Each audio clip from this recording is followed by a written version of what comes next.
Thank you for coming to entertain or attend my session. It's really been, I've had a wonderful experience attending other sessions, and I've learned a lot so far as well. So hopefully I can share something, or we can actually learn from each other in this session. So today I'm going to be talking to you about developing leaders as career builders. So this is one of the topics I'm very passionate about, topic about careers. Last year I published a book called Passion to Careers, 9 Steps to Building a Successful Career from Your Passion. And the reason I wrote this book is because I've seen in the world of work, we're going through so much change, and it's rapid change. And I don't know if you would agree with me, but what I've seen is, as HR leaders, we are taking time, it's taking us long to catch up with this change, especially in the area around careers. If you look at the tools that we have, and if you look at our practices around careers, it's taking us a bit of time to catch up with this. So here's what we've done, and tell me if you can relate to this. By the way, I've seen during the sessions is that we don't have enough time for questions and answers at the end. So feel free to have a conversation with me. I'll guide the conversation so that we still finish on time, yeah? So if you have a point or you want to add, please feel free to engage with me. So here's what I've observed at work, and tell me if you agree with this. We've had change in terms of how we are structured. So we used to have very nice layers of structures, and an employee knew that if I started as a graduate, I would move through the career ladder and I would get to somewhere with my career. I would wait for, if I work hard, I would get promoted eventually. Can you relate to that? Can you remember those days? Now, I think you'd agree with me. What I've seen and what's happening at work is those ladders are no longer there. So we no longer have those career ladders because our organizational structures have had to change to respond to the changing business work. Do you think we've changed the way we manage careers? Do you still hear employees ask you about their promotion opportunities? Definitely, right? So here's what we've done to respond to that as companies. We've said, we will provide you with all the tools you need. We want you to manage your own career. Own your career. Can you remember, I've said that a number of times in my role, in my different roles as a talent director. You own your career, take ownership of your career. Yeah? So that's what we've done. And I think most of us, what we then do to support that is we build very nice tools, complex tools into our HR portals. Yeah? And we say, we're providing you with tools, there you go, own your career. Yeah? So that's the kind of the work environment that an employee is finding themselves in. That's one of the reasons I decided, okay, so there's a need for us as HR leaders to, or as just as HR, to look at this from an employee perspective. So if I'm an employee, what can I do in this whole confusion, or everything that's happening? What can I do to own my career and take care of my career? That's really what led me to writing this book. Enough about that anyway. So here's what employees are saying. Try this, by the way. Try this. So if you go into Google and you type, you look at what we are saying as employees about our careers. This is what we are saying. Yeah? So this this is really, for me, this is interesting, and I'll tell you why this is interesting, and I'd like to hear some of your views as well. So this is just some data, and I'm sure you have even better analytics and research that you can quote on this, that you use or that you've had. So this I picked up from Rights Management, some of the research that they do. I also picked it up from Thomas Chomaro's book. And what is clear is, I think we all agree now, engagement drive business results. Yeah? Is there anyone who still disagrees with that? We're all clear. Engagement drives business results. Yeah? Now, here's where it gets interesting. 66% individual drivers that drive engagement have to do with career, how employees are experiencing their careers. So what that means is, if you focus on the employee's career experiences in your work environment, you'll be able to improve your engagement results by 66%. Isn't that great? Not convinced. Okay? Here's another interesting stat. If you focus on career conversations in your work environment, you are more likely to improve your productivity by 50%. Still not convinced? Yeah? So I think there's multiple data that tells us that if we focus on career experiences at work, we will have a positive impact on engagement, and that will have an impact on productivity, and obviously we drive business results. So, and this is where for me it gets, the question, it raises a lot of questions. We know all of this, and yet almost 70% of us as employees or of employees in the workplace are disengaged. And here's what's happening, and this is how Thomas describes it. I really like it, and I can relate to it. So what's happening is we're all working, and we are in these jobs that we are doing as employees. But on the other hand, whilst we are working, we are passively job seeking. So are we all on LinkedIn? We are all on LinkedIn, and we say we are networking, and we are networking, right? I think I've connected with a few of you on LinkedIn already. So we are all on LinkedIn. Now what happens, and we network. But what happens is, whilst we are doing these networking, we get approached, right? We get all these jobs offers and get approached. We're entertaining those. Most of us, 70% of us, we're entertaining those. And some of us eventually get hired. We move along in other jobs like that. I think it's become a norm, isn't it? Now, and I think it's become acceptable. Let's look at it in a different context. Picture this. Imagine if 70% of married couples, you know where I'm going with this? You know where I'm going with this? 70% of married couples were nicely and happily married, but at the same time were entertaining other potential suitors out there. Would that be acceptable? So why is it acceptable then in the world of work? Why have we accepted that? Do you think it has an impact on productivity and also on engagement at work? I think it does. I think it does. So these are, for me, I think when you start looking at your analytics and you start seeing what data is telling you, it really starts telling you an interesting story and the implication for the world of work. So why is it then, if we know so much about the impact of careers, if we know so much about the positive impact on focusing on an individual employee's career journey at work, why is it that we have not, our leaders are not focusing on that? So our leaders are focusing on everything else but that. Before I share my nice creative pictures, what I have there, do you have any ideas? Why have we, if we know so much about the importance of careers in driving engagement and business results, why haven't we focused on it? It's difficult. Yeah, it's difficult. As I said earlier, there's been so much change. It's easier to say you own your career. Yeah?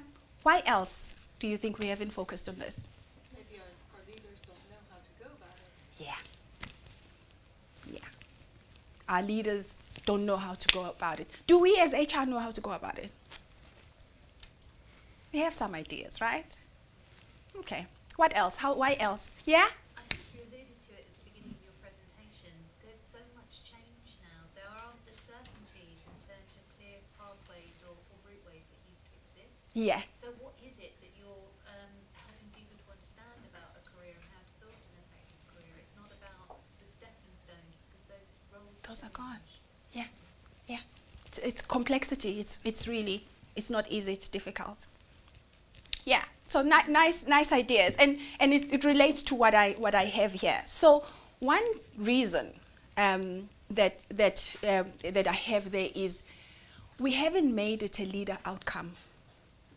So it's not an expectation from our leaders. So it's an expectation from my leaders that they will drive revenue growth by 10%. It's an expectation from our leaders that they will drive market share by 15%, right? But we have not made, have we consciously made career discussion, career coaching a leader outcome? We haven't, yeah?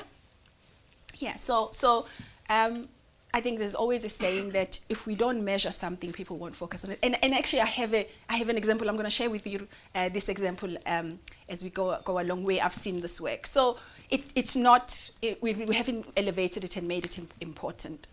The second one, you've already mentioned it, leader capability. So our leaders, they won't be able to do it on their own. They were not able to do it on their own when we had career ladders and clear career paths. They were not able to do it on their own. Imagine now with just multiple tools that are sitting in an HR portal, and we say, use this, have a career conversation with your employees. We got to build capability, both just understanding on careers, what we have available and how to use it, but also from a coaching perspective. Yeah? So capability is an issue. The third one is tools. So we have nice tools in our portal, but relevance of those tools into what we are trying to drive, or simplified tools into on how they can be used by an individual employee. And the third one is around making it inspirational. I speak a lot around how, as HR, we focus on the job requirements, the business requirements. Yeah, and recently, I was doing research on employee experience.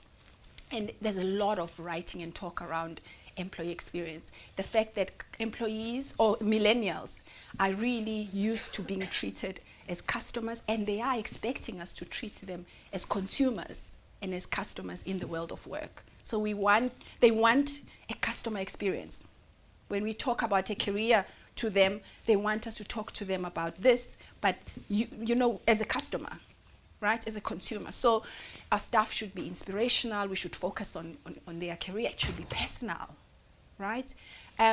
Instead of us just providing, these are the tools, they are sitting on the HR portal, go and own your career. But it's around what's about me, personalizing these. So these are some of the key issues or key reasons that our leaders, we haven't managed to make it, to build a leader-focused, or rather a career-focused leadership culture. So I've given you three areas that I think as HR we could focus on, the three key ingredients that we could focus on to build a career leadership culture. The first one is the most complex one. We've already said there's complexity here. And I'm going to be honest as well, it scares me when I start thinking about this and think, so what's happening here and how do we go about it? Because it looks complex, right? And I think some people, I attended a presentation by Fuel 50 earlier on. It looks like they've cracked it. They're not paying me. They don't even know I'm saying this. But it looks like there's something there that they've cracked this. So this is around what frameworks do we have in place in our work environment. So what has replaced the career paths? Yeah, those nice career paths with competencies, functional competencies, leadership competencies that you could assess yourself against and move. You knew what level. What's happened? What's replaced that? So if I want to move, if I'm planning to move my career and there's no career paths, and we talk about the 21st century career, there's no career paths, right? What's replaced that? We talk about development experiences. Yeah, it's good, but how do I go about in building those experiences, in acquiring those development experiences? Do I just go and say I'm doing development experiences, or is it a journey? And what route and what format does the journey follow?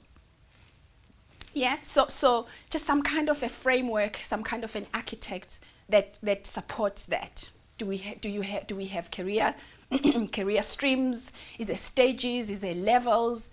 Is there, are we now talking, I hear a lot of people talking about moments that matter. Are we now talking about career moments? Yeah? rather than career levels. So there's one level that we want to focus on. The second element, obviously, is building leaders as career builders. Let's be honest, our leaders, we're moving, our generation, we were just happy to have a job. So if a leader provided me with a job, he would feel he's done his job. I've given you a job, you should be happy. The generations that are coming now, it's more than that. They want a career, they want an experience more than just a job. So building our leaders' capability as career builders rather than just as job providers is one of the key element. And then the next one is then building the culture of career development. And that means most of the presentations I saw earlier mentioned this. If you want to transform a culture, you want leaders to role model, right? You want it to be led from the top, and you want leaders to role model this. So providing examples, or basically employees having this, seeing this happening, instead of having succession plans that are hidden and that are murky. We know people move in the organization, but it's not, we have talent reviews, but it's not clear what happens there, and then people move. So being transparent and role modeling this. Anything else that I've missed? I'm interested to hear if you have any other ideas. What other ingredients do you think we could include in building a career-focused?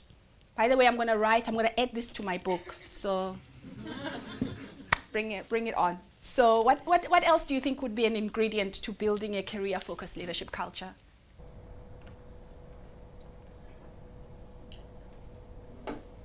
Yeah? It's possibly sort of goes across all of them, but I think the role modelling by senior leaders. I think sort of we talk about mentoring a lot, but I think sponsorship is really important. Leaders who are sponsors of the people that they are supporting. So in terms of sort of introducing them to other leaders, making sure that they have visibility of opportunities. It's the active sponsorship, not just the kind of more responsive, reactive mentoring when the mentee comes to them with an issue that they want to talk through. Yeah, and you touched on an important point. You owe me a contribution, yeah? So you mentioned a very important point, mentoring. And this is around journey managing and supporting our employees throughout this. So they own their career. I think we've now accepted as employees, we have got to own this career. But that sponsor that's going to support us as we go along the journey and help us move along the journey. Brilliant. Yes? I'm always surprised that some people take no ownership of their own career at all. Even we would have a similar system here. We would have mentors for these people, and I sit down with them and say, so you're a senior guy at this day, where do you want to go? Well, I want to be the director. How are you going to get there? I'm waiting for you to tell me. Yeah, basically. Yeah. Maybe I'm in the wrong industry, but it's just amazing how naive some people are very driven. Yeah. But the majority are kind of almost waiting for you to promote them, as opposed to them looking to be promoted. If you know what I mean. I fully, and I can relate to that. And I look, I'm talking as if in my company where I work, we already have people owning their career. I think we drive the message a lot, but we still have people, even senior leaders, that are waiting for that. I'll give you an example. We'll nominate them and put them in a top talent. So we do these top talent nominations. We put them in a top talent pool, and we communicate to them, hey, congratulations, da da da. And then they'll come to me and say, you told me I was top talent, and I'm still waiting. Huh? So I can definitely relate to what you say. You owe me. Any other ingredient we can add into this? Yes. Okay. She'll do it. She'll take it for you. You mentioned about capability Yeah. in the previous slide. Yeah. I think I have An issue in my organisation is quite small, where the managers, people are asking, how do you help me get further in my career? Where is the framework? Managers go, oh right, well you want one, we'll give you one, and they put like a ladder in place without understanding why someone has asked for it. So I think training leaders, managers, senior managers into why it's important to the people to have it is the foundation of it, because just putting it in place because HR things say we should and society and the commercial society says we should is not enough. They need to understand why people are asking for help in building their career, not just that they are, if that makes sense. And that's I don't know if you could teach them a training for managers basically Yeah. in around why it's important to have a culture of career development. Yeah, and you know, there's something missing here. I'll add that because that's a very important point. I mentioned earlier that the way we look at careers, and actually I think most of the work that we do as HR, it's been up to now, it's been around the job requirement, the business requirements, etc. We want the skills that the business requires now and in the future. You know, those nice talk that we say as HR. But so when the team, I can relate to the team leader, because when the team leader builds that, he builds it from a job perspective. So in my jobs and in my function, I will need this. So there's your career ladder. It addresses my need as a leader and the business requirement. And what you're saying, which is one of the key issues that we are currently having, which is one of the reasons we have that 70% disengaged employees, is we're not looking at it from the employee's perspective. My passion, my interest, my goals, where I want to go. Maybe I don't want to go through this career ladder, but we don't have a way of encompassing that. So great contribution. Anything else? We got it. Yeah? Opportunity. So I think it's difficult to have a career-focused leadership culture if there aren't necessarily the opportunities for those people to move into in the future.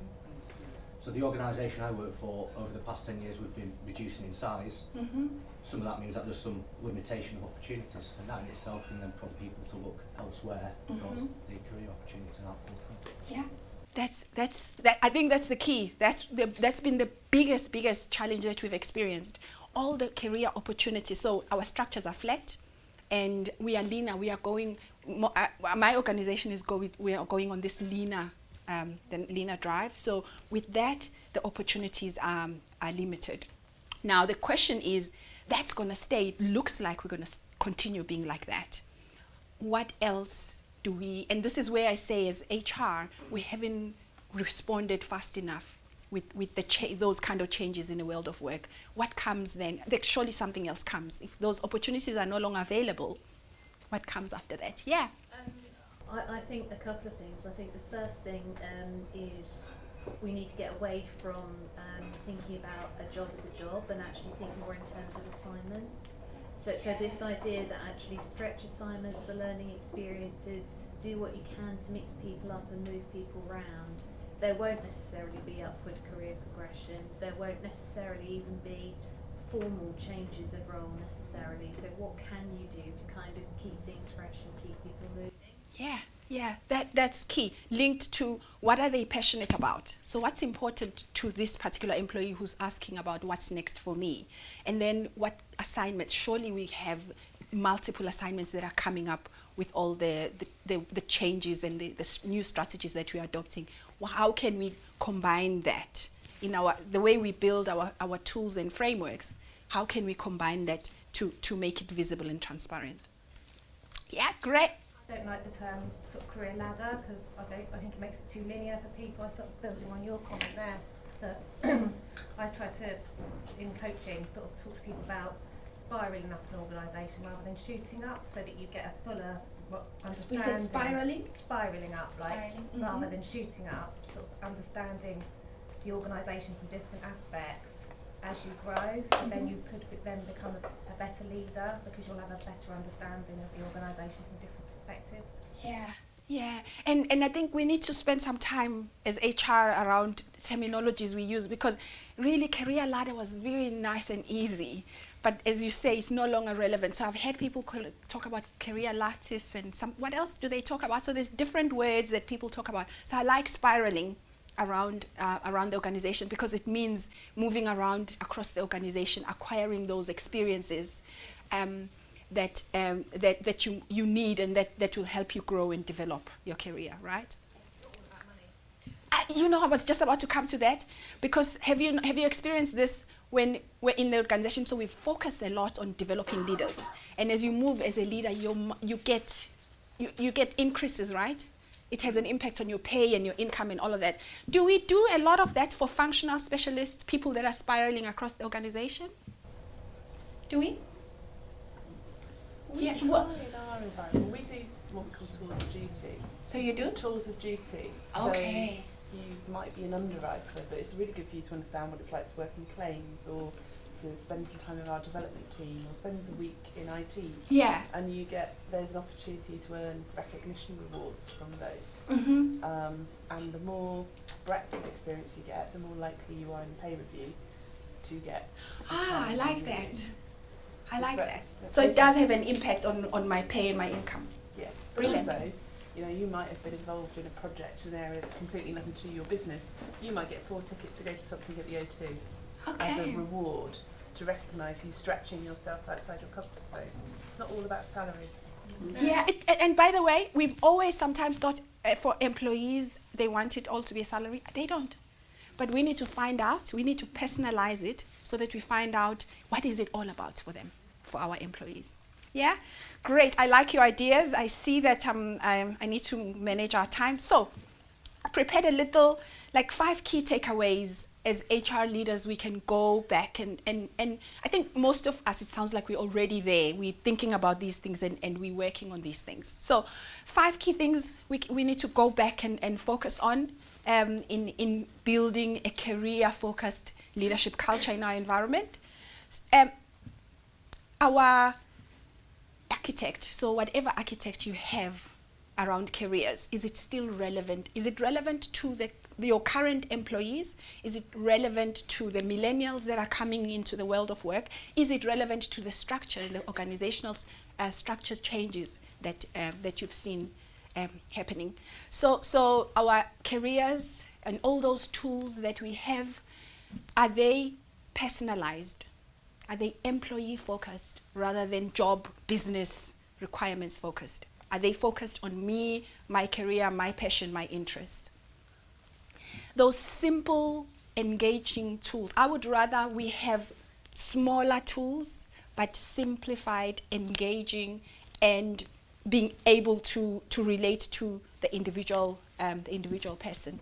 And then investing on the leader's capabilities, on the leader's career coaching capabilities. So we do invest a lot on leadership development, but in making the focus be around career coaching for our leaders. We've seen it has a bigger impact in terms of business results. So I want to tell you a story on the last one, integrating it as the leader's performance objectives. This sounds very basic, right? So we had one of our key challenges we had in our engagement in our business, actually across the region, was our employees were telling us, my leader is not coaching me, I'm not clear what career opportunities are available, etc. We invested in a coaching program. So we invested in what we called a culture of coaching program. And basically that was made up of inside out coaching. Some of you familiar with that? So inside out coaching and situational leadership coaching. So we integrated those 2 programs and we rolled it out across the business.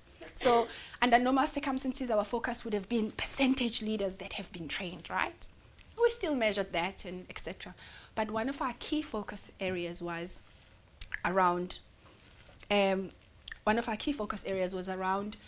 execution, implementing what they've learned. So going back and teaching and also implementing this. So we included it in their performance objectives. So that was a basic action that we did. Do you know that when we did our engagement survey later on in that same period, we found that our engagement results improved by 4 basis points. So that's significant. I'm told that's significant. Just the engagement questions that relate into career coaching and develop career development opportunities, that had an impact on 4 basis points. Yeah? So really focusing on this, quite clear, can have a great impact on our engagement results. I've run out of time. I think my presentation is finished. So key actions, we've spoken about simplifying our tools, coaching capabilities, integrating it into our leader outcomes. I think I've made my time, haven't I? Great. Any other comments? Any other comments? Question to the room, really quickly. Yeah. Has anybody got a competency-based pay progression framework in their organisation? Competency-based pay progression framework. Yes, that'd be your best friend. It doesn't work. That doesn't work. Please tell us more. So one of the managers decided we needed a competency model because people kept asking about my career, and this is what I was saying earlier when people are asking for it and they've gone and Googled it, or they've gone to some workshop and they've told them how to do it. Yeah. And they've put the job description, and then they've put a tier scheme in. If you're junior, this is what is expected of you. If you are middle range, this is what is expected of you. And it's a linear ladder, exactly what you said before. And there are very nice salary tiers that go alongside it, and it doesn't work because people are unaware of actually really what it takes to make the next step. They're not doing professional development, they're not going on training courses, they're not bettering themselves, they're not asking for the company to support them to better themselves. And people are moving up the ladder in terms of pay. They're convincing their managers to give them the promotion and give them the pay rise in accordance with the competency model. That's a very old framework. Yeah. But actually they need to be thinking about, can I actually do what's expected of me in this role now in 2019, not what was this role in 2009, for example. They've taken an old framework with old job descriptions and not changed them with the time. And that's what I'm seeing. So we have a model in place, but it doesn't work. It needs to be, across the company. It needs to have training programs attached to it and listening to the people. Yeah. I don't like it at all, and I wish we could change the model that we have. And so she's still your best friend? I think you should, what you said earlier, that you should have a framework should be there, just not this linear ladder type of salary associated competency model. Yeah. People can be different ages and have different experience. You shouldn't pay people because of their age or their qualifications. Yeah. The competency model links it to age and X amount of experience or a piece of paper that you have. That was discriminatory then, wouldn't you? Whereas actually, people have got experience from all over the world at whatever age they are. And it's no longer relevant. And you know what's important is the framework we built. If you're going to build it just for career and competencies and you don't integrate it to all your people value chain, then it's not going to work. So integrating it across your people value chain, I think, becomes important. Guys, thank you very much.